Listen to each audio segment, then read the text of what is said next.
예, 안녕하세요. 반갑습니다. 오늘 그 강연 제목이 장애는 아트다인데 제목이 좀 괜찮나요? 네. 장애는 아트다 그러니까 사람들이 왜 장애가 아트냐고 질문을 해요. 그래서 제가 대답하기를 멋있잖아요. 그래서 장애는 아트다. 멋있죠? 제가 이런 제목을 잡은 것은 장애에 대한 많은 오해와 편견들이 있어요. 그리고 고정관념들이 있고 이런 것들을 어떻게 하면 한꺼번에 확 부숴버릴까. 그래서 장애에 대한 생각에 큰 전환을 가져올 수 있을까. 그렇게 생각하다가 이런 구호를 하나 좀 생각해 봤던 것이죠. 근데 제가 직접 이 장애인들 또 예술을 하면서 느껴지는 것이 정말 장애는 예술이구나. 또 이런 그 확신을 갖게 됐습니다. 여러분들 장애 하면은 또는 뭐 장애인 하면은 어떤 느낌이 드나요? 예? 불편하다, 또 불쌍하다. 부모님이 힘드시겠다. 예, 대개 이제 장애하면은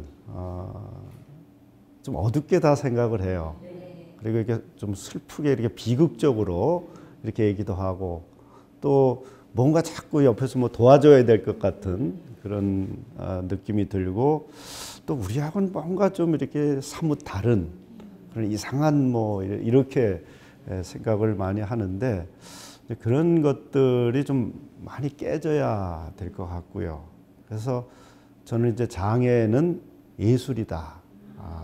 좀 그렇게 멋있게 표현하면서 오늘 왜 장애가 예술인지 그 비밀을 좀 한번 같이 풀어보려고 합니다. 제 친구 중에 하나가 이제 판화를 하는 친구가 있어요. 이름만 대면은 뭐 금방 알 수 있는 친구인데 그 친구는 이제 그 목판화를 합니다. 그래서 그 칼을 가지고 나무에다가 이렇게 상처를 내죠. 그래서 제가 맨날 넌 뭐 맨날 그 뭐 나무하고 웬 수졌냐? 그게 나무에다 맨날 이렇게 상처를 내게. 근데 이제 그 친구의 얘기는 자기는 지금 이 판화 작업을 상처의 미학이다 그렇게 얘기합니다. 그래서 그 상처를 내지만은 그걸 통해서 거기서 뭐 아름다운 꽃도 나오고 또 풍경도 나오고 인물도 나오고 그래서 상처지만 그게 아름다운 예술이 된다. 근데 그 부인이 암에 걸렸어요. 그래가지고 병원에 제가 문병을 가면서 이제 수술비에 보태라고 이제 봉투를 하나 준비를 했습니다. 그래서 걷다가 간단하게 큰 벼슬을 하고 있네. 쾌유를 빈다. 지금 암 걸려서 수술 받은 사람한테 벼슬을 한다는 게 이게 좀 말이 안 되잖아요. 근데 언뜻 제가 지금 자꾸 하셨습니다만 원주에 한살림 공동체라고 그걸 하시던 그 장일순 선생님이 암에 걸리셨어요. 그런데 그 지인들이 이제 병문안을 온 거죠. 그러니까 뭐 큰 병에 걸렸다니까 다 이렇게 슬픈 얼굴을 하고 어둡게 무슨 말을 할지 모르게 막 망설이고 있으니까 그 장일순 선생님이 하는 껄껄껄 웃으면서 하는 얘기가 왜 얼굴들이 그렇나? 난 지금 큰 벼슬을 하고 있네. 그러니까 암에 걸리고 나니까 전에 느끼지 못했던 많은 생각들을 하고 깨달음이 와지고 그러더라는 거예요. 그래서 오히려 암 때문에 내가 지금 큰 벼슬을 하고 있다. 그 생각이 나서 거기다 이렇게 해서 줬는데 그 친구 한참 이렇게 봐요. 그러더니 저한테 다시 이렇게 던지는 질문이 장 목사 나무에 암이 있는 거 알아? 여러분 그 나무가 암 있는 거 아세요? 처음 들어보죠? 그 나무도 암이 있대요. 그래서 그 얘기를 쭉 하더라고요. 그 나무 암이라는 게 이제 먹감나무 이야기입니다.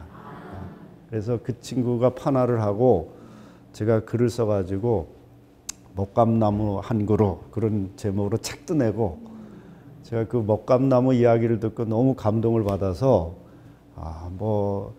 상처의 아름다움이요 막 이러면서 시도 하나 쓰고 그랬습니다. 근데 이제 먹감나무가 어떤 나무냐면은 여러분들 그 시골에 사셨던 분들은 이맘쯤 되면은 이제 그 감나무가 이렇게 감이 열리잖아요. 그러면 거기 올라가서 그 감 따다가 그 가지가 부러지는 바람에 한 번씩 떨어진 경험들을 다 할 겁니다. 그러니까 감나무가 잘 부러져요. 이제 부러지면 그게 상처죠, 사실은. 근데 이제 상처에 뭐 이렇게 빗물도 들어가고 여러 가지 불순물이 들어가면은 그 상처가 깊어지면서 나무에 어떤 검은 무늬가 형성이 됩니다. 근데 그 검은 무늬가 너무너무 아름다운 거예요. 그래서 제 방에도 그 먹감나무 하나, 잘생긴 먹감나무 하나 갖다 놓고 제가 감상도 하고 그랬습니다만은, 그런데 단단하기도 하고, 그래서 이게 먹감나무가 이제 목공의 재료로 사용되기도 하고, 또 고급 가구를 만드는데 그 사용되기도 한다고 그럽니다. 그래서 저는 그 얘기를 들으면서 결국 상처를 아름다움으로 바꾸는 그 나무가 먹감나무구나. 그래서 전 장애에 늘 관심을 가지고 있는 사람이니까 그 상처를 아름다움으로 바꾸는 먹감나무처럼 장애라고 하는 그 상처 속에는 빛나는 아름다움도 있고 그 사랑의 예술혼도 그 안에 담겨져 있다. 그런 생각을 하면서 장애는 아트다. 그런 생각도 하게 된 것이죠. 제가 이 장애 문화예술 운동에 뛰어들게 된 직접적인 계기가 있습니다. 제가 시골에서 이제 첫 목회를 할 때 한 지체장애인을 만났어요. 근데 나이도 뭐 저거 비슷하고 그래서 거의 친구처럼 지냈고 거의 이제 3년 동안 같이 이렇게 지내다시피 했습니다. 근데 그 친구가 학교도 안 가고 무슨 뭐 그림 수업도 받고 그런 게 아닌데 그 천부적인 그 재능이 있었어요. 이 그림에 대한. 혼자 골방에서 고욱 화보집 갖다 놓고 막 그려대고 그러니까 그림이 너무 아름답고 제가 봐도 깜짝깜짝 놀랄 정도였었습니다. 근데 거의 3년 동안 저하고 같이 생활하다가 어느 날 제 앞으로 장문의 유서를 써놓고 그게 1987년 6월 29일입니다. 노태우 대통령이 그날 6.29 선언하던 날이에요. 여주에 그 남한강 대교가 있는데 거기서 뛰어내려서 33살의 한많은 인생을 마감을 했습니다. 제가 너무 큰 충격을 받았죠. 근데 그 유서 속에 이런 말이 있어요. 그토록 노력해왔지만 내가 살아가기에 너무 힘든 세상인가 봅니다. 이제 그만 내 지친 육체를 쉬게 해야 되겠습니다. 내 마음 한복판에 깊이 뚫린 상처를 메울 길 없어서 나는 이렇게 죽어갑니다. 다 나의 잘못입니다. 다 나의 죄입니다. 그러나 하나님께서는 이 가엾은 영혼을 보듬어 주시고 품에 안아 주실 줄 믿습니다. 뭐 구구절절히 자기가 죽을 수밖에 없는 그런 상황들을 이렇게 썼어요. 그리고 맨 마지막에 내 시체를 찾아서 옷을 벗기지 말고, 그 친구가 이제 다리가 이게 하반신 장애인자인데 이렇게 벗겨 보면은 아주 가늘어요, 이게 다리가. 그래서 이게 철로 된 보조기를 이렇게 하고 있었습니다. 그러니까 죽는 그 순간까지도 그 장애에 대한 그 컴플렉스 때문에 당신이 이 세상에서 유일한 내 친구였기 때문에 당신이 내 시체를 찾아서 좀 묻어줬으면 좋겠다. 그 대신 옷은 벗기지 말아라. 참 가슴 아픈 얘기죠. 죽은 놈 또 이거 들어줘야 되잖아요. 아, 근데 시체를 찾아야 되는데 여기 밑에 철로 된 이 보조기를 해서 시체는 떠오르잖아요. 이게 뭐 떠오르지가 않는 거예요. 그래서 뭐 잠수부 동원하고 해도 이게 안 나와서 나중에 저 뒤에 양평에서 시체가 떠올랐다고 가보니까 그 친구라 그렇게 해서 제가 장례식을 치러줬습니다만 그때 그 시체를 찾으면서 정말 거의 미친 듯이 넋을 잃은 채 그렇게 시체를 찾아 울며 불며 시체를 찾아다니면서 내 마음속에 깊이 다짐했던 말이 있습니다.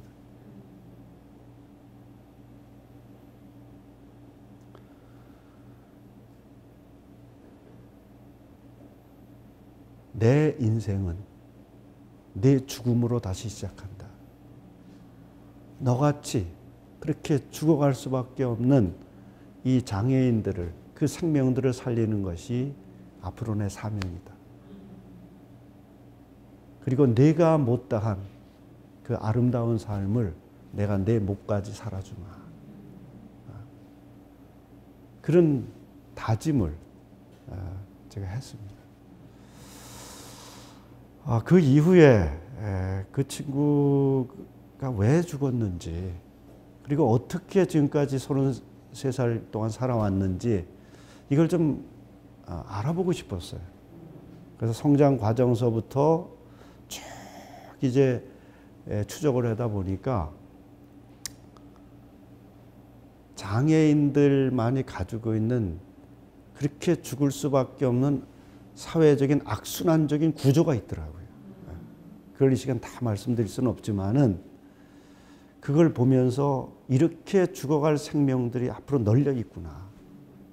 지금은 많이 좋아졌습니다만은 그때만 해도 87년 이때만 해도 정말 장애인 복지가 너무 안 돼 있었거든요. 그래서 그런 어떤 그것을 보면서 어떻게 하면 이런 문제를 이렇게 해결할 수 있을까?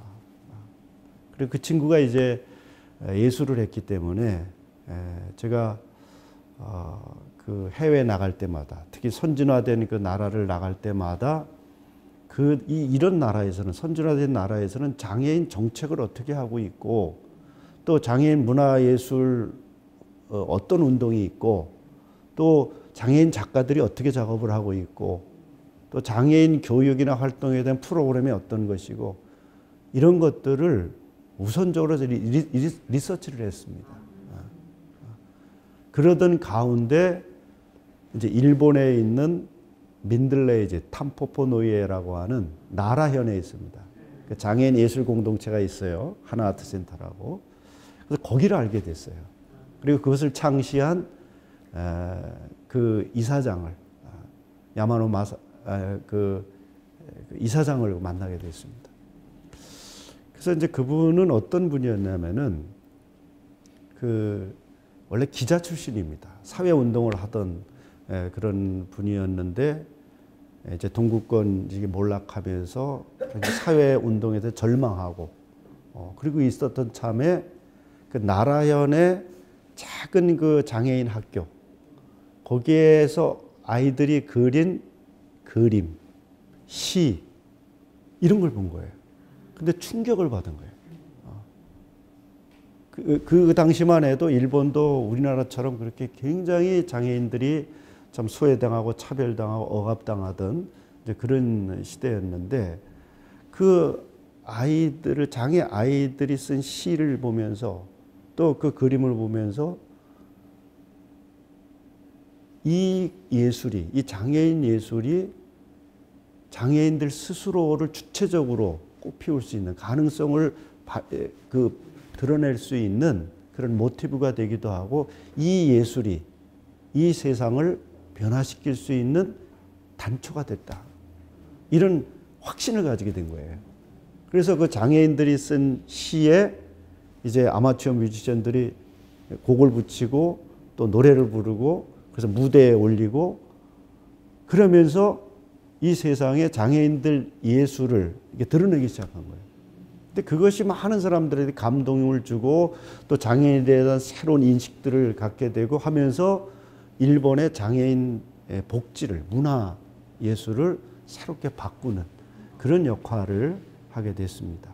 그래서 이제 그 운동이 이제 아시아 태평양 14개국에 다 전파가 되고 2000년도 초반에 제가 처음으로 그 에이블 아트 운동을 도입을 해서 2010년도에 에이블 아트 센터라고 하는 장애인 전문 문화예술 공간을 만들게 된 것이죠.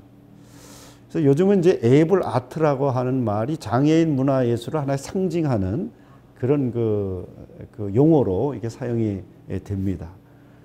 에이블 아트라고 하는 것은 무슨 말이냐면은 쉽게 얘기하면은 가능성의 예술 또는 이제 장애의 예술 이렇게 얘기를 하는데 이제 장애인을 이제 영어로 disability people 이렇게 얘기하죠. disability people. 그런데 그 용어 자체가 이게 뭔가 장애를 좀 결핍된 존재로 무능력한 또 불가능한 이런 존재로 규정하는 것이죠. 근데 에이블 아트에서는 디세이블 아니다. 에이블이다. 장애라고 하는 것은 어떤 그 결핍이 아니라 하나의 가능성이다. 그렇게 보는 것이죠. 그리고 그 장애인들 속에 있는 가능성을 예술을 통해서 예술의 언어를 통해서 적극적으로 표현하게 만들고 또 그래서 그것을 통해서 장애인 스스로가 자기 실현을 해 나갈 수 있고 행복한 삶을 구현해 나가고 그럴 뿐만 아니라 이 세상을 장애인 예술을 통해서 아름답게 만들고 풍성하게 만들고 변화시킬 수 있는 이제 그런 예술로 발전시키고자 하는 것이죠. 그래서 이제 그것을 우리 센터에서 이제 쭉 해오고 있습니다. 그래서 지금은 크게 이곳에서 시각예술, 또 공연예술, 또 아트 프로젝트 이 세 가지 프로그램을 갖고 있는데 시각예술 쪽에서는 회화, 도예, 또 사진, 영상 이런 것이 있고 또 공연예술에서는 그 헬로셈 오케스트라라고 발달 장애인들로 구성된 오케스트라가 있습니다. 그리고 기쁜샘 플룻 앙상블이라고 해서 또 12명이 이렇게 앙상블 그룹이 있고 그리고 다양한 그 아트 프로젝트와 또 교육 프로그램을 이제 진행되고 있습니다. 근데 그것을 제가 몇 년 동안 쭉 지켜보면서 장애 아이들이 또 장애우들이 예술을 통해서 변화되는 그런 모습들을 어떻게 보면 참 기적적으로 그런 상상할 수 없는 변화나 일들이 벌어지는 것을 이곳에서 경험하게 됩니다. 이제 그 모습을 담은 영상을 한번 같이 보고 그 다음 이야기 진행하도록 이렇게 하겠습니다. 하고 싶어요. 응? 좋아. 어찌는 바이올린 하는 거 좋아요. 바이올린 어떤 게 재밌어? 사랑으로 미국사 장인 친구랑 놀랑과 꼭 했어요. 이 파트 좋아요. 바이올린을 하고 싶어서 사랑으로. 응? 사랑으로. 사랑으로? 네. 사랑으로 하고 싶어? 네. 아, 왜? 저희는 도레미 미소스파미 레도 도시라 파미 레도시 도레미 미소스파미 레도 서주회장님이 좋아요. 서진 지휘자님? 네. 어떤 게 좋아? 서주회장님이 좋아요. 서주회장님이 잘 줘요. 네.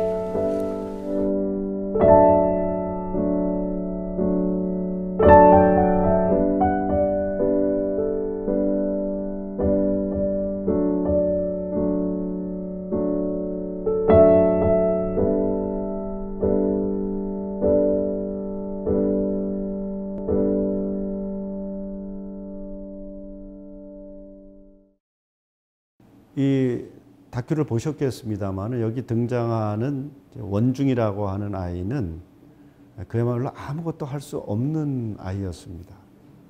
그래서 부모님들도 많이 낙심하고 있었고 또 학교 가서도 이게 장애를 갖고 있기 때문에 아이들하고 잘 어울리지를 못하고 어둡고 그런데 바이올린을 시작하면서 그 음악 자체가 가지고 있는 치유의 힘이 있습니다.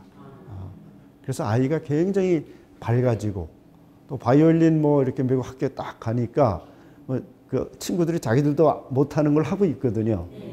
하니까 그 아이들이 막 부러워하고 뭐 한번 바이올린 해봐. 막 하고 하니까 잘하거든요. 그러니까 이제 이게 자기 정체성이 막 생기는 거죠. 그래서 아이들하고도 잘 어울리게 되고 그래서 그 모든 면에서 그 아이가 밝아지고 또 자기 자존감을 가지고 이렇게 생활하게 되는 계기가 됐고요. 또 정은이라고 하는 친구가 있는데 이 친구는 이제 시설에서 있습니다. 부모님이 안 계셔서 지체 장애를 가지고 있는 친구인데 우울증을 가지고 있었어요. 그래서 계속 그냥 머리만 숙이고 있고 남하고 얘기도 안 하고 뭐 이러고 그랬었는데 이제 바이올린을 하기 시작하면서 그 우울증이 치료가 됐어요. 지난번에는 일본 공연도 막 갔다 오고 그랬는데 이 친구가 이제 바이올린이 꿈이 됐습니다. 음악이 꿈이 될 정도로. 그리고 첼로하는 한 인정이라는 친구는 경계성 지적 장애라고 해서 IQ가 60, 70 요 경계에 있습니다. 그런데 이 음악을 하면서 지능이 높아졌다는 그런 얘기도 이렇게 들었습니다. 또 시각 그 예술 쪽에 그 조민서 작가라고 하는 그런 친구가 있는데 집에서 그 늘 공룡 그림을 그리던 친구예요. 그래 공룡 세계에 꽂혀서 삽니다. 이렇게 존재하는 모든 공룡의 이름을 다 외울 정도예요. 그런데 그 우리 센터에 나오기 전에는 그 공룡 세계에 사로잡혀 있기 때문에 그 막 괴성도 지르고 막 뭐 그냥 자르겠다, 죽이겠다 뭐 이런 말 막 하고 그리고 이제 잠도 잘 안 자고 불면증에 시달리고 또 성격적으로도 이게 굉장히 폭력성이 있고 그러던 친구인데 그 공룡 그리는 이 선이 뭐 굉장한 이 선들이 나오고 또 거기에 다 스토리가 있는 거예요. 스토리가. 그래가지고 그것을 우리 이제 선생님들이 캐치를 하고 센터에 데려와서 이걸 그리기 시작하는데 지금은 회화 도예뿐만 아니라 애니메이션 작가가 됐습니다. 그래서 미국, 핀란드 가서 전시할 정도로 좀 세계적인 작가로 발돋움하고 아주 사회성도 얼마나 좋아졌는지 모르고 성격도 아주 순해지고 뭐 불면증 이런 것들이 다 사라지고 그래서 그 부모님들이 얼마나 좋아하는지 모릅니다. 또 태연이라고 하는 그런 작가가 있는데 그 색종이하고 스카치 테이프로 계속 인형하고 뭐 다양한 그 입체 조형물들을 만듭니다. 근데 이제 자폐 아이들이 대부분 보면 24시간 보호자들이 늘 옆에 붙어 있습니다. 그래서 그 친구가 집이 인천인데 처음에는 부모님이 맨날 데리고 다녔어요. 그런데 워낙 이 센터에 와서 자기 표현을 하게 해주고 뭔가 어떤 이 작품을 통해서 자기 성취감을 맛보기 시작하니까 여기가 너무너무 좋아진 거예요. 그래서 한번 훈련을 시켜보니까 되더라고요. 그래서 인천에서 지금은 혼자 왔다 갔다 합니다. 그게 부모님들한테는 너무나 큰 기적이죠. 이제 이런 그 변화들이 있어요. 그리고 이제 그런 그 아이들을 쭉 지켜보면서 보면은 장애 아이들만이 가지고 있는 그런 독특한 예술 세계가 있고 그 예술 혼들이 있습니다. 근데 그게 일반 예술하고는 달라요. 제가 이제 굉장히 그 생각이 복잡하고 또 마음도 우울해지고 그러면은 그 작가들이 그림 그리고 또 레슨 받고 하는 그 연주하는 그 홀로 그냥 올라갑니다. 그래서 아이들이 그림 그리는 걸 이렇게 보고 있으면은 또 그 연주하는 바이올린 소리 듣고 있으면은 이게 마음이 편안해져요. 그리고 이 모든 게 이렇게 깨끗해지면서 이게 정화되고 치유되는 듯한 그런 행복함에 휩싸이게 됩니다. 그래서 곰곰이 생각을 해봤어요. 이 아이들 그림 보면서 음악 들으면서 내가 왜 이렇게 행복해지나 그것을 깜깜이 분석을 해봤어요 내가. 그러니까 두 가지 이유 때문에 그렇더라고요. 첫 번째는 이게 아트이기 때문에 그래요. 근데 그냥 아트가 아니라 이들의 아트 속에는, 예술 속에는 뭔가 독특한 게 있습니다. 독특한 게.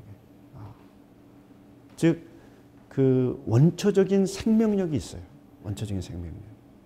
그리고 그 무한한 상상력들이 있어요. 특히 발달장애인들 아이들 보면은 그 상상의 세계라고 하는 게 정말 그 환타지 뭐 그런 거 따라올 그 이상으로 그 상상력의 세계가 굉장히 큽니다. 그리고 이 친구들은 때가 안 묻었어요. 정말 순진무구한 그런 영혼 그 자체를 가지고 있습니다. 그래서 거기서 뿜어 나오는 예술이기 때문에 그걸 이렇게 보는 순간, 듣고 있는 순간에 이게 다 이게 정화가 되면서 뭔가 알 수 없는 기쁨과 평화가 이게 와지는 거예요. 그런 그 장애인 예술이 가지고 있는 그런 힘이 있는 것이죠.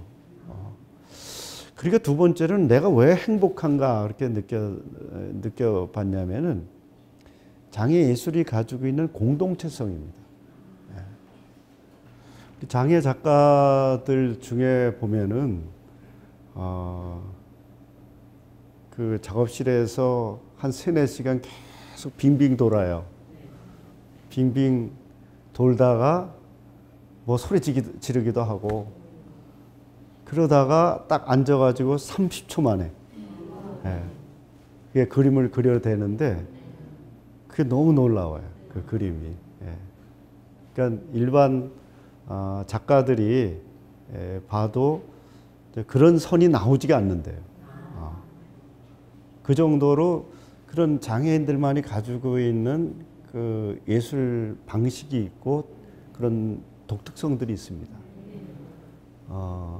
그리고 제 눈으로 봐도 저도 이제 글을 쓰고 이제 시를 쓰고 그러는 사람입니다만은 그 발달 장애인 아이들 그 작가 아이들이 한두 마디 이렇게 딱 외치는 그런 그 말 이게 저는 어떨 때는 시처럼 느껴져요. 시처럼. 그리고 그 막 이렇게 그 몸짓들이 있어요. 걔네들 몸짓들이. 그거 자체가 하나의 퍼포먼스처럼 느껴지고.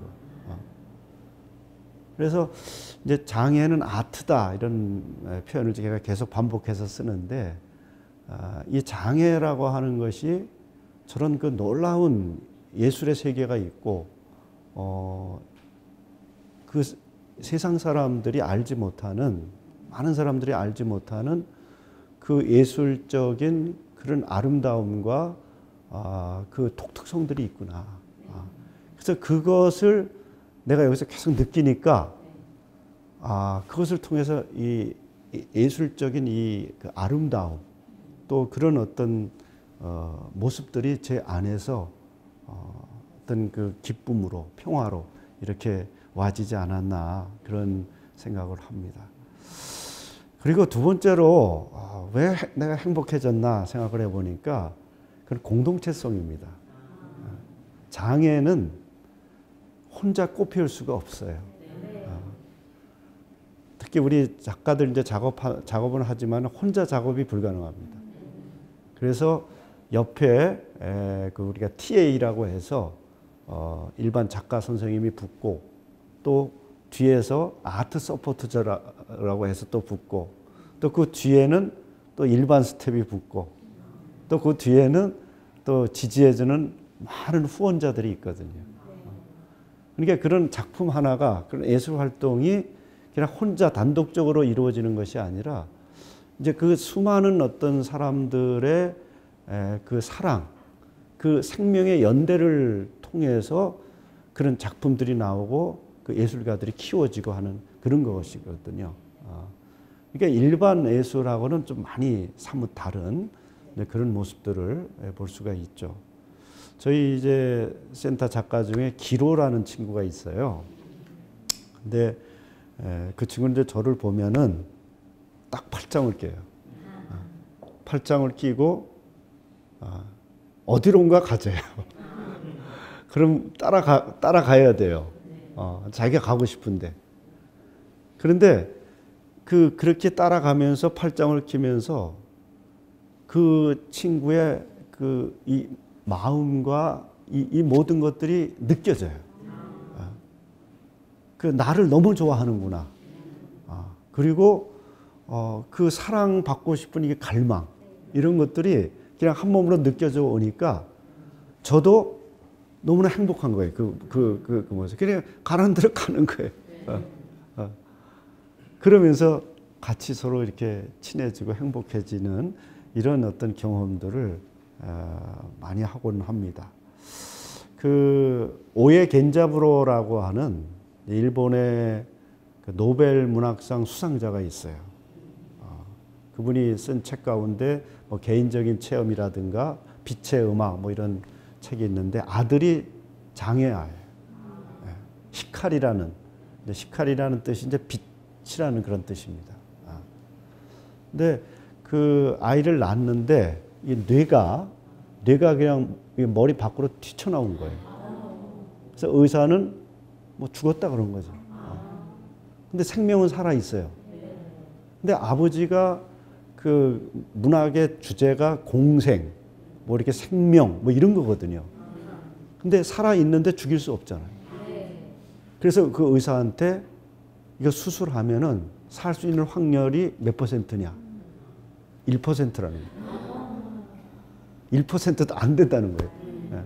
이건 수술해봐야 소용이 없다. 포기해라. 그런데 이 아버지가 그래도 수술을 해 주십시오. 해서 수술을 했는데 정말 0. 몇 이렇게 가능성밖에 없는 그 수술이 성공해서 살았어요. 그런데 장애가 생긴 거죠.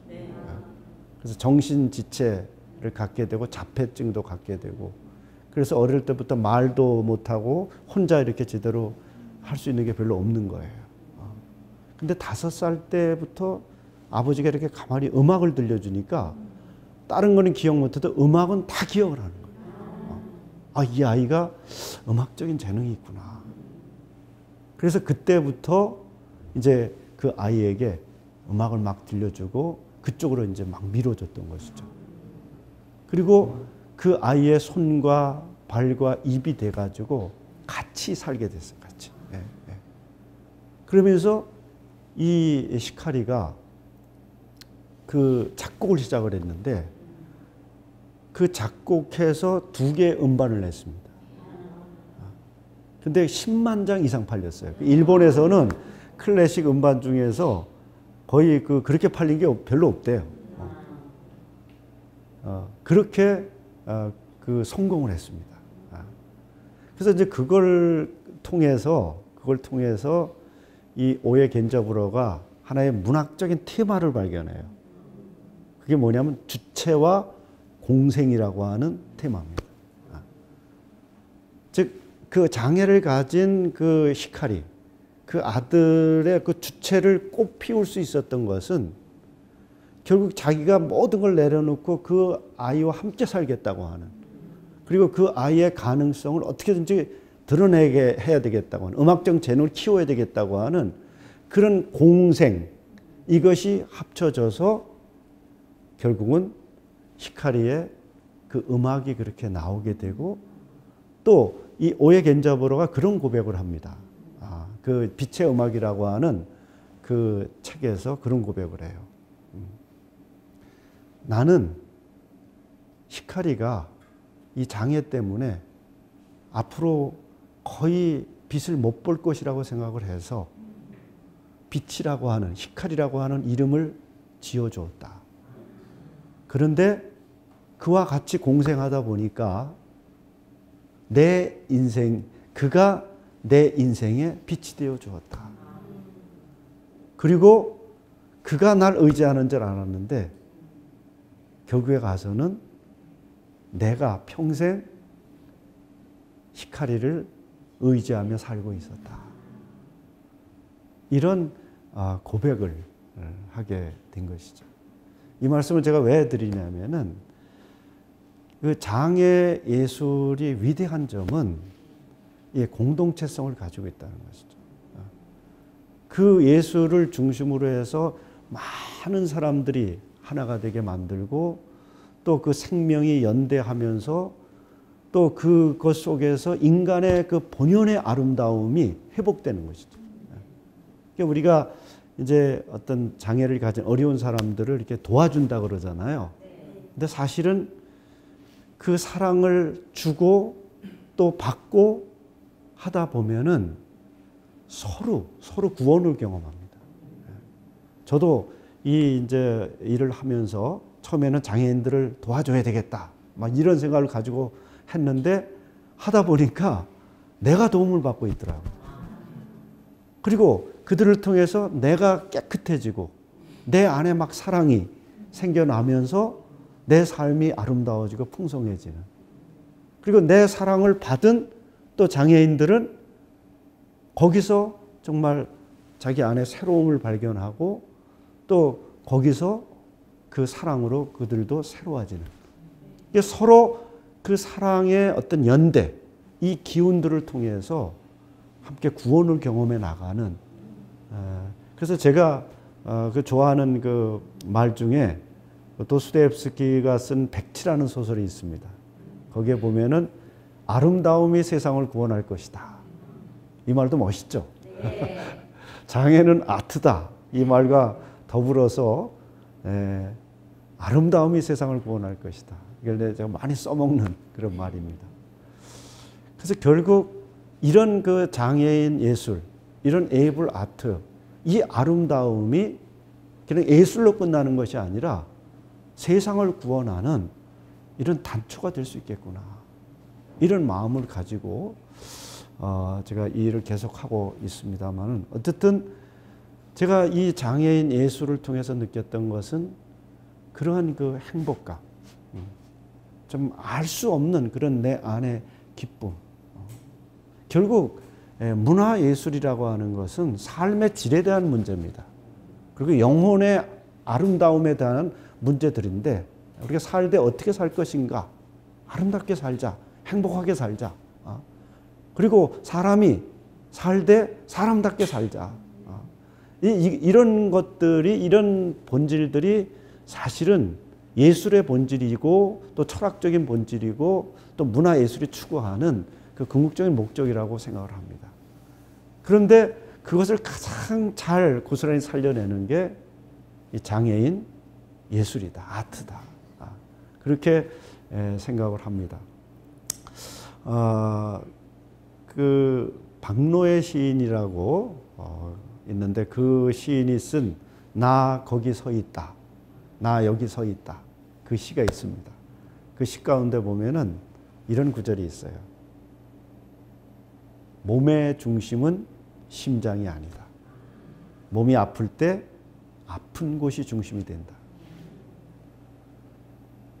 가정의 중심은 아빠가 아니다. 몸이 아픈 사람이 가족의 중심이다. 좀 이렇게 느낌이 오시나요? 네. 그리고 성경 말씀에도 보면 그런 말씀이 있어요. 몸의 지체 중에 가장 약한 지체가 더 요긴하고 더 중요하고 더 아름답다. 저는 그걸 보면서 장애를 떠올립니다. 세상에 정말 크고 강하고 잘난 사람들이 중심이 되면은 작고 그리고 못난 그리고 연약한 사람들이 눈물을 흘리고 소외를 당하게 됩니다. 그리고 거기서 일어나는 일들은 경쟁과 싸움밖에 없습니다. 그런데 연약하고 상하고 깨진 이 장애를 이 세상의 중심에 세우고 그걸 같이 보듬고 함께 나누면서 그렇게 사랑하며 살아갈 때 거기에 아름다운 세상이 열리게 될 줄 믿습니다. 그래서 저는 이 장애인 예술 이것을 통해서 우리 모두가 그런 아름다운 세상을 꿈꾸고 장애는 아트다. 이 말을 우리 마음속에 깊이 새기면서 정말 그 원초적인 생명력 그리고 무한한 상상력 그리고 때묻지 않는 순진무구한 그런 영혼이 담긴 이 영혼의 예술, 이 에이블 아트, 이 장애인 예술이 정말 이 세상의 중심에 세워지는 그런 꿈을 꾸면서 그렇게 많은 분들이 함께 가기를 간절히 소망해 봅니다. 장애는 아트입니다. 그리고 그 예술, 그 아름다움이 세상을 구원할 것입니다. 저희 작가 가운데 유빈 작가라는 친구가 있는데 이 친구는 이제 그 뇌병변입니다. 뇌에 문제가 있어서 이제 반을 거의 못 쓰고 손이 이렇게 부자연스럽습니다. 그래서 거의 이렇게 뭘 그림을 그리려면 손으로 하는 건데 이게 손이 막 떨려요. 그래서 이게 참 화가들이 이게 떨리면 이게 어렵잖아요. 근데 우리들이 여기서 어떻게 저걸 그림을 그리게 할 것인가. 근데 그냥 떨리는 선을 이렇게 그어 보니까 그 떨리는 선 자체가 이게 예술이 되는 거예요. 그래서 그 떨리는 선을 가지고 작업을 했습니다. 그래서 그 초음파에 나오는 그 아이들 그 잉태했을 때 거기 찍을 때 그 태아 나오는 그런 그 선 같은 걸 가지고도 이렇게 작업을 하고 자기 생각을 그 떨리는 선에 이렇게 표현해 가지고 그런 작업들을 쭉 해왔습니다. 그리고 그 친구는 시를 잤어요. 시를. 그래서 시를 계속 쓰게 만들었는데 자기 생각들을 시에 담고 그리고 그 떨리는 손으로 그리고 그래서 지난번 이제 예술의 전당에서 전시회를 할 때 그 떨리는 손으로 그린 그림과 그리고 그거를 가지고 그걸 이렇게 보면서 어떤 음악가가 작곡을 했어요. 작곡을 하고 직접 바이올린 첼로로 이렇게 해서 음악을 만들었습니다. 그래서 그 전시회를 할 때는 그 떨리는 손으로 그린 그림하고 그리고 그 음악을 들으면서 이 친구가 이제 또 시를 쓴 거예요. 그리고 시하고 그 음악하고 이걸 아주 융복합적으로 그렇게 작품을 만들어서 그 전시도 하고 이렇게 다양한 형태의 이제 전시들도 하고 있고요. 그 아까 말씀드린 이 태연이 종이와 그 색종이와 또 스카치 테이프 가지고 이렇게 작업을 하는데 그 친구는 이미 이제 이쪽 분야에서는 우리나라 대가입니다. 그래서 그 어머니하고 같이 학교에 나가서 아이들한테 그 인형 이렇게 만드는 거 그 교사로 그렇게 활동하고 있고 그래서 여기서 훈련받은 친구들이 이제 점차적으로 사회적인 활동을 해 나가고 또 그 예술이 일이 될 수 있는 이제 그런 쪽을 향해서 우리가 계속 나가고 있는데 이처럼 그 장애인 예술이 가지고 있는 그 힘은 굉장히 크고 또 계속 확장돼 나갈 수 있다라고 하는 것을 좀 말씀드리고 싶습니다. 이 에이블 아트 센터에서 이제 많은 장애인들이 예술 작업을 하고 있는데 사실상 여러 가지 많은 제약도 있고 또 이게 지속적이지가 못한 그런 부분들이 있어서 그리고 이제 주로 이게 발달 장애인들이기 때문에 이제 부모님들이 먼저 돌아가면은 이 아이들이 어떻게 살 수가 없습니다. 그래서 자폐를 둔 부모님들이 늘 이제 입버릇처럼 얘기하는 게 아이들보다 하루만 더 살게 해달라고 뭐 그런 기도를 한다고 그런 좀 아픈 얘기 고백들을 하죠. 그래서 저희가 앞으로 이 아이들이 계속해서 예술 교육을 받을 수 있고 또 그걸 더 전문화시킬 수 있는 그런 대한예술학교, 그리고 끝까지 이 예술을 모티브로 해서 함께 더불어 살아갈 수 있는 정말 참 생명과 사랑의 공동체를 이룰 수 있는 이제 그런 꿈을 가지고 좀 준비하고 있고, 또 이런 일들에 좀 많은 분들이 참여해서 장애인들이 예술을 통해서 정말 아름다운 세상을 만들어 나가고 또 스스로도 좀 행복하고 가치 있는 그러한 인생을 살아갈 수 있도록 함께 협력하고 기도해 주셨으면 참 좋겠습니다. 감사합니다.